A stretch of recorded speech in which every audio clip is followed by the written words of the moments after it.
Hello, everybody.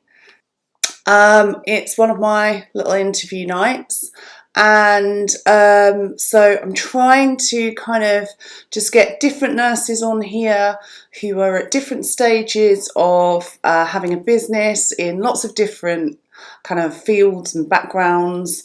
And so we are back to doing that tonight. And what I'm going to do shortly is I'm going to get Amy on the call. And Amy is a registered nurse, obviously, and she is also a business owner at the moment.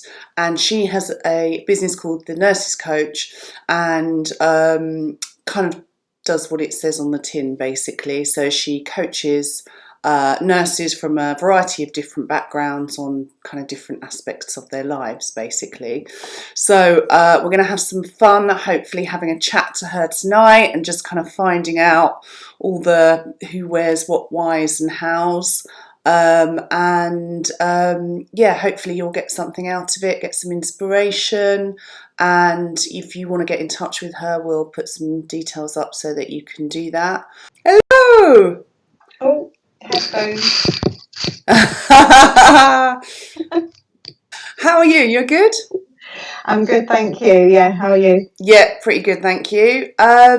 So I have just done a really brief introduction, and I've just told people. I keep meaning to ask you. I keep pronouncing your name as Sinacola. Is that correct? Yes, Okay. that's right. Yeah, It's a great surname. So yeah, I've just mentioned that you're a registered nurse and that you have a business called The Nurses Coach, and that you basically coach nurses from lots of different backgrounds in different aspects of their lives and work.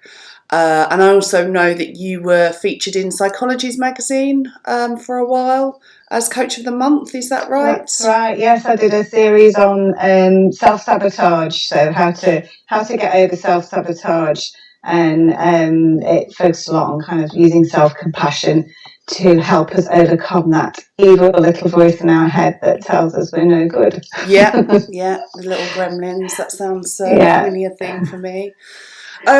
Okay, so the purpose really of this, Amy, is just to kind of give some of our nurses out there some insight into some of the businesses that people have and kind of how they got into them and what they get out of them and that kind of thing. So I wanted, if it's okay, just to run through a few questions with you and just find out a little bit more about you and how you've got to be where you are and that kind of thing.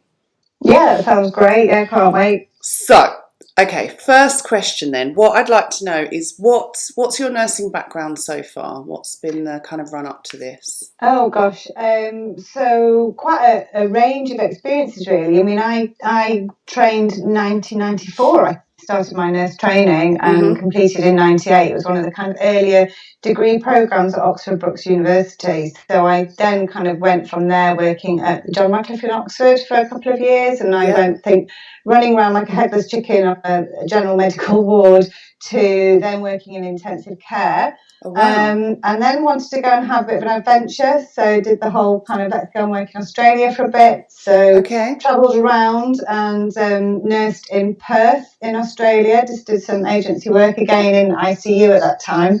Okay. And then when I came back, I just didn't really know what to do with myself, which area of nursing to specialise in. And I really enjoyed intensive care, but I found I missed that kind of contact with the patients. But then I liked the fact that we were always learning. It was quite a dynamic place to work.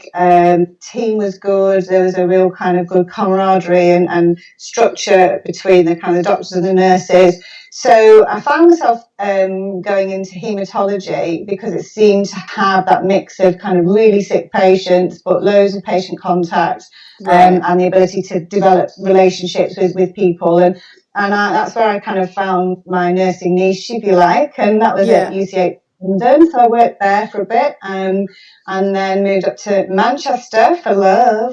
Oh. So met my husband in London just as I was deciding that's where I was going to settle. I bought a flat. This is where I Oh, loved it. I really? loved my job. I loved the place I worked. This is where I was going to live my life. And then boom, I think it was the weekend I signed the contract on my flat and met my Oh, husband, and he lives in seriously? Manchester, which is where I'm originally from anyway, around here. So Hilarious. ended up kind of going all, living in all these different places, traveling across the world, and ending up half an hour down the road from where my mum and dad live at the end Hilarious. of it all. So there we go. But yeah, so I came up here and worked for a bit as a chemotherapy sister at Christie, and Wow. really missed my haematology roots. So went back to working in haematology at the it was Manchester Royal Infirmary at the time. It's now called something else. It's at Manchester Foundation Trust now, I think, because it's kind of overtaken all the hospitals in Manchester. So I was a haematology specialist nurse there for a Wow. long time, about 12 years. So yeah, quite a kind of broad tour of my nursing career.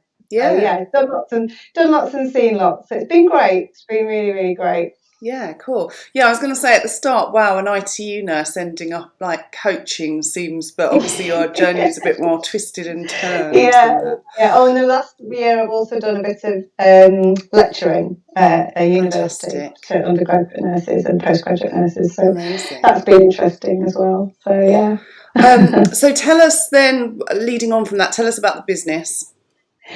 Yeah, so I kind of stumbled into coaching when I was in a leadership role in my kind of last job in Manchester, and just found myself wondering how to really kind of motivate and inspire a group of nurses, and reading some books and stumbling across this whole idea of coaching and really liking what I was reading, and it really kind of fitted with how I operated and how I spoke to my patients, and I just wanted to learn some more. So completely off my own back, I just decided I'd take a kind of freebie 2-day introductory course, which I did in my annual leave, and Wow. then I took a complete course and became a coach while I was still doing my job, and started to put some of that into practice in my job, and Mm-hmm. really noticed such a massive impact and benefit in Mm-hmm. all aspects of my work, on my patients, on the people I work with, and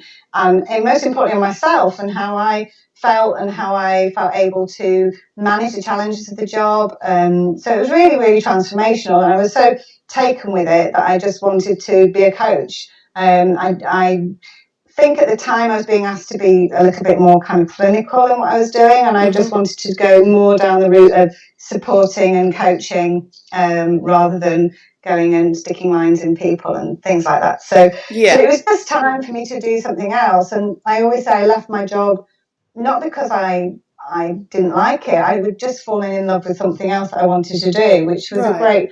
great kind of way to leave. I always say I kind of left with love, really, Yeah. and that's been good and bad, because I've got great memories, but at the same time it's been quite hard to separate myself from that part of my nursing history. Right. And in the last few years I've been coaching and coached a wide variety of clients. I work with a charity. I do some work with teenagers and parents of troubled teenagers. I've coached executives. I've coached managers. I've coached business owners. And I just come back to my nursing roots, and really feel passionate that coaching really helped me through a tricky place, Yeah. and it really helped me have better outcomes for my patients, Mm-hmm. or not help me, help my patients get better Mm-hmm. outcomes, Yeah. through having different conversations. And it really helped the people I work with in terms of how I was able to manage them and help and support them. So I just came back to this idea that, I think, and I always had this idea that if nurses knew some coaching stuff, I think that their work and life and their ability to manage the challenges of the job would be easier. So I'm really kind of keen now to spread the word of coaching, and help nurses have more access to coaching and learn some coaching skills and tools, to help them in their work. So that's where the idea of the nurses coach came from. So I want to help coach nurses. I want nurses to learn coaching, and I want them to feel kind of inspired and motivated because they do an amazing job. And it's a shame when you hear nurses who feel so kind of embattled and embittered and beaten down by the system, and it doesn't have to be that way. I don't think anyway. So that's where I've kind of come back to my nursing roots and really want to still have my foot in that world, but just in terms of helping nurses to really help empower them to be their best, to build confidence, to find the right career for them, whatever it is that is going to help them kind of light up their life again and their work, really. Cool. So in terms of kind of just on a more sort of practical side, setting up a business, again, just trying to talk to different nurses with different business backgrounds. Was this an expense? Did you have to plough a lot of money into this to kind of get it off the ground? How did it work on that front, affordability wise? Well, the initial training was expensive, and yeah, so I used some savings to do that. And other than that, it's a kind of, with coaching, it's a bit like anything. You think that because I've got my certificate and because I'm a coach now and I can, this is what I'm setting myself up at, that all of a sudden I'm going to have loads of clients coming to me. It doesn't work like that. I think I listened to your other podcast, another one of your podcasters saying that, actually it's a lot about marketing. It's a lot about going out there and telling people what you're about. When you're a nurse, you put your uniform on, you go in and people know what you are, they know what you're there to do, they have an expectation of you, you fulfill that expectation, and you get some thanks for it. Whereas when you're setting up in business, you've got to kind of go out there and do all that yourself and tell people what it is you do and what you can help them with. And so now I'm starting to invest some money in marketing because I recognise that that's not something I'm particularly skilled at or know much about. And obviously that's how we met, through kind of one of these groups where we've been learning about that. But the initial startup costs were, other than the training and a website, there wasn't a huge amount else really. And did you do the sort of, the thing that seems to be most typical, where you had a kind of transitionary period where you were perhaps locuming or doing agency work whilst kind of starting to see a few clients, or did you have a cut-off and just threw yourself into the coaching? Yeah, that would have been a sensible way about it. Yeah, you didn't.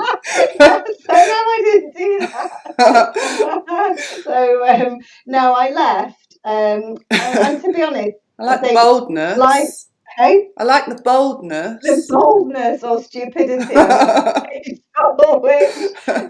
I think because I was working part-time at the time, I've got 2 small children, and I left feeling very confident that, by 3 months' time I was going to have this diary booked out with clients. But, that didn't happen.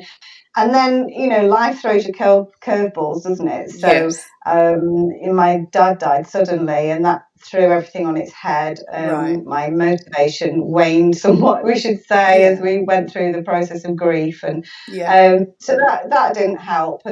And I think that's when I started to look at other options for how to earn some money. So I had some associate coaching work. I took a job part-time doing some university lecturing on a freelance basis to start with, and then a 2-day-a-week job, which I've left that now because I'm really all in with this. But I'm just picking up bits of work as I go. So I've got a new opportunity that's come my way that's given me another couple of days work a month. So it's very much what you would call a portfolio kind of career, of a bit of this and a bit of that, and trying to kind of do things that really fit with what I want to do now. But I'm always got my eye on NHS jobs, and I'm signed up So I'm not shutting that door completely. I lost you there a minute. You signed up with what? Signed up with NHS professionals. Professionals, not NHS direct, NHS professionals, and So, and I think what you said though, from what I see around me, from my experience, I think having a successful business, it's really important to have that kind of ability to adapt and sort of put yourself out there a bit, because as you say, I think the most common thing is thinking, right, I've trained in X, Y, or Z, I've got my website, where is everybody? And and at that point, I think that's where people kind of do just think, I don't know what to do now. And I think if you can be, creative and kind of look at different ways and reach out to different things, then you start creating opportunities for yourself, or you put yourself in a position where you can at least know that there are opportunities out there, as opposed to just expecting people just to come knocking on your door and thinking, if they don't, then definitely you've got to be bold, and you've got to almost ask for things, which I don't think comes easily or naturally to anyone, actually, whether you're a nurse or not. But and also be creative. So I'm quite keen that whatever work I do fits with my coaching ethos. And so I wouldn't go back and take a job necessarily running around as a band 5 or band 6 on the ward. And not that there's anything wrong with that. I just feel like there's other things and other strengths and skills I want to be using. I will look for opportunities. And it's about balancing that time, isn't it, with working on building your business, building your client base, building your courses, whatever it is you're doing, alongside making some money, and having a family. And having a family and all of that. So for example, when I was teaching on compassionate care to the students, and I was talking about, now I can never say, Schwartz rounds, about their kind of reflective group practices that happen in hospitals to help healthcare workers decompress. And I'm really passionate about maintaining compassionate care and reflective practice. So I was Googling them and looking at them and showing them to the students and saying, get involved with this if you see it going on. I know it happens at Manchester, and it's a really great way to help reflect and decompress. And I saw on there that there were some opportunities for mentors to help guide the hospitals in their Schwartz rounds. So I emailed and contacted them, and they were interested in me. And the upshot of it is that I'm now going to be a mentor for Schwartz rounds. So fantastic. But that wouldn't have happened if I hadn't have kind of been thinking outside the box, if you like. Absolutely. And also being bold enough to then respond and reply and have a conversation with someone that I probably wouldn't have done 5 years ago. If that makes sense. So totally. I think you look for things, and you'll find you open your eyes to the opportunities around you. You will find ways and means to make a living, make an income. Yeah, I completely agree. I think that's so true. Do you feel that conventional nursing has inhibited or promoted your self-belief and your confidence? Maybe not an easy question. Interesting question. Both, if that's possible. I think in some ways it has helped my self-confidence, because when I stop and reflect on everything that I've done and all the experiences that I've had and all the people that I've met and all the people that I've had the privilege of learning from and looking after, and all the different experiences that I've had, I think there's no other job like it where you could have that breadth of experience and have met all those challenges that come your way. So when you stop and reflect on it, you just think, wow, that's pretty awesome, actually. Nurses are pretty amazing and have so much to offer, and have so much that is of value, and have so much that But the problem is they don't realise it. Yeah. And I didn't realise it. And I never saw it in myself. And I never valued it in myself, because for many years, I think you just feel like this kind of tiny cog in this massive machine, and you're all dressed the same, and so you almost don't feel that individuality and specialness of who you are. You know, and you go on maternity leave and you're instantly replaced, or someone leaves and you're instantly replaced. It's this, no one really honours that person and what they bring. But each person has such unique gifts and special skills and qualities. And but yeah, I don't think I actually realised that. And one of my mentors said to me, how can you value yourself, or see the value in yourself when you've worked for a system for so long that doesn't see that value? But it's only when you start to honour that value in yourself and see it and understand that value in yourself, that you then start to feel valued and feel that you've got something great to offer, and feel more confident. So that's been a learning. So yeah, I think that question is an interesting one, because it has given me so many skills and attributes that that I am now proud of, but it's taken me a long time to realise that and see that. Yeah, I think that's true for a lot of nurses, and I do think, it is one of the things that's lacking in the NHS as an employer, is that kind of making people understand, or allowing people to understand all of their values, and like you say, the individuality that each person brings, their individual skills, and you sometimes get lost in the bigger system, don't you? It's something that we need more of in the NHS. And I think some places are getting better at that, and there are certainly some places that are definitely putting things in place to help their staff feel more valued. But I know that in a lot of places that's still a big problem. But ultimately, how we feel valued inherently comes from inside ourselves, and we can learn to value ourselves and believe that we do offer something wonderful and brilliant and unique. Then it kind of almost doesn't matter as much what the bigger system thinks, because you know something.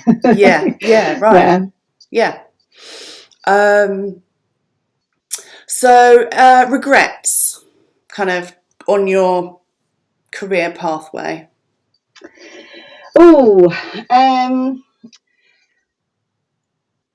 I sometimes have days now when I wonder if I did the right thing. You know, I had a good job. I enjoyed my job. I'm sure I could have gone further up the kind of leadership ladder. And I miss the patients and that contact and that kind of exposure to all that wide range of humanity and different personalities, and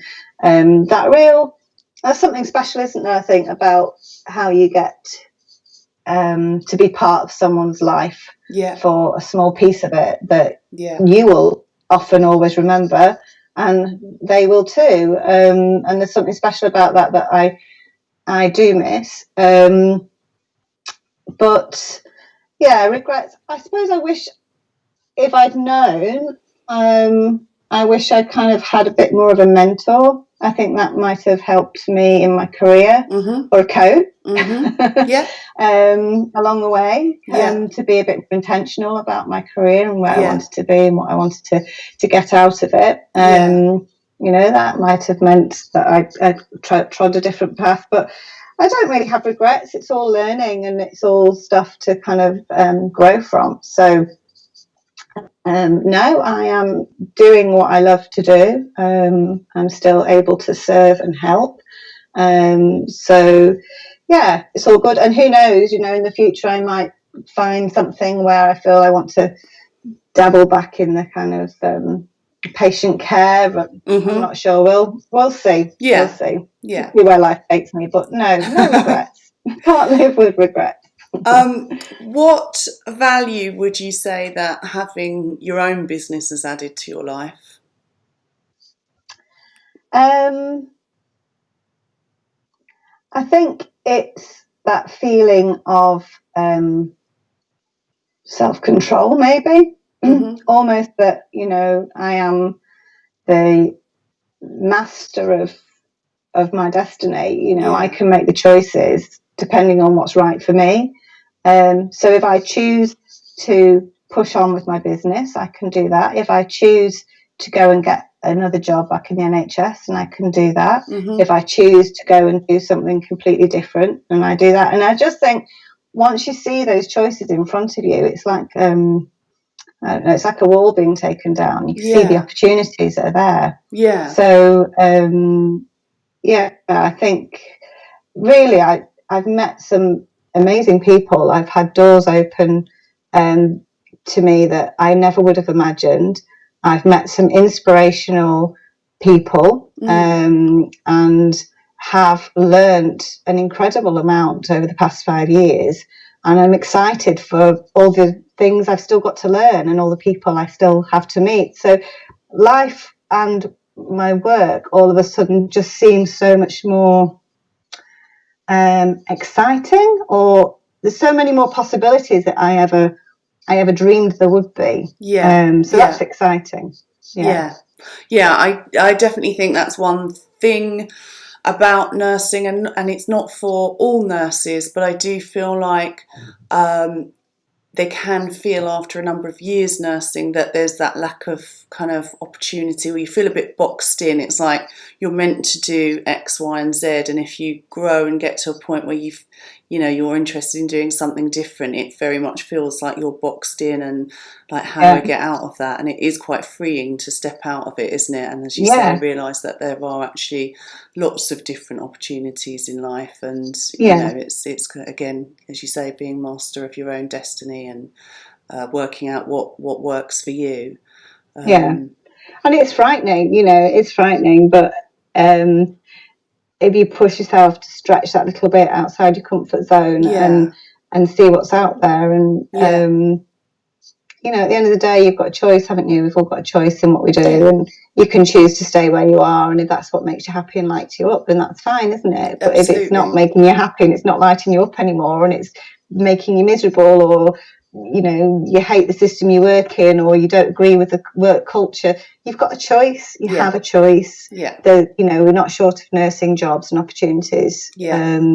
So I do think that we can all be the master of our own destiny, whether we choose to set up a business or get a different job or find a different opportunity. Then that's open to anybody.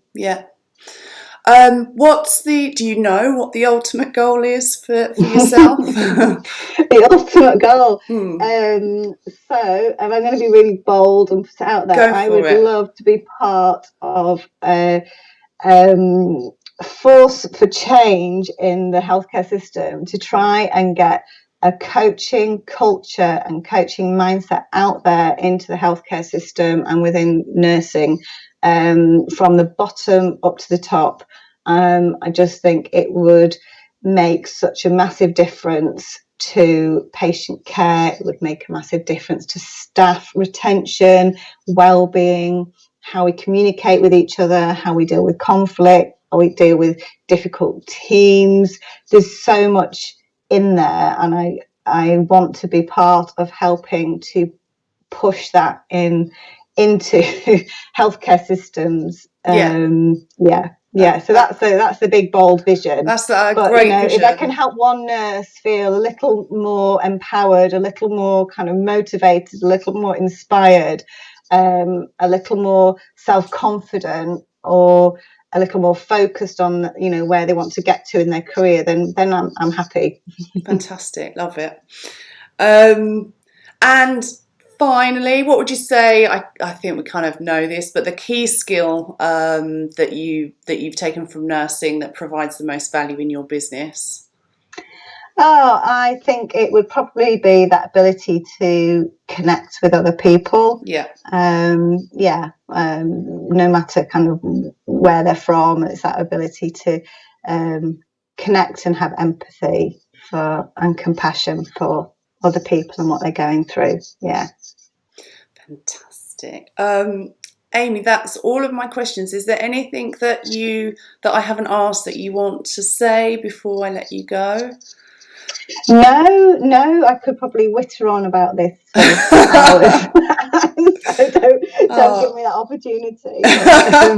Oh, it's been absolutely fascinating, and I found it inspiring and motivating. So I'm hoping that some of our nurses out there will do the same. It's been really, really lovely talking to you. You're obviously very I passionate hope about what so you do. too. Yes, I am. I do believe that coaching is the way that Yeah, nurses are going to kind of find new ways to help deal with all the demands and challenges of the job, because it is one of the most, it's one of those jobs, isn't it? It gives so much, but it yeah, takes so much away at the same right. time if you Yeah, let it. yeah. So It's very true. yeah, I think I think coaching and that kind of mindset work that comes with coaching, and kind of being able to understand some of that, and put some of that into practice in your daily life, just makes such a massive difference. Well, it certainly did for me, so I'm a convert anyway. Yeah. Brilliant. Okay, well, look, thank you ever so much for the time this evening. Really appreciate You, it, and good luck with the dream. It sounds incredible, and if anyone can do it, I think you can. So yeah, say goodbye, and I'll speak to you soon. thank you so Thanks much ever for so having me much. on. It's You're been very lovely to chat with you. welcome. See you later. Oh, Okay, I've got bye to find bye. out how to end you now. Hold on, there we go. Hey, amazing. I thought that was fascinating. Amy Sinacola talking about coaching nurses, and how she started her business, and her kind of ultimate goals for the future. So I thought some really interesting points that have come up there that I've talked about on here before, about creating opportunities, about believing in yourself and empowering yourself, and not just settling for anything. So yeah, I hope you enjoyed that as much as I did. And I'm going to leave it there. I'm going to sign off and say goodnight. Thanks for watching. If you're watching this later on, as always, any comments, questions, do feel free to get in touch.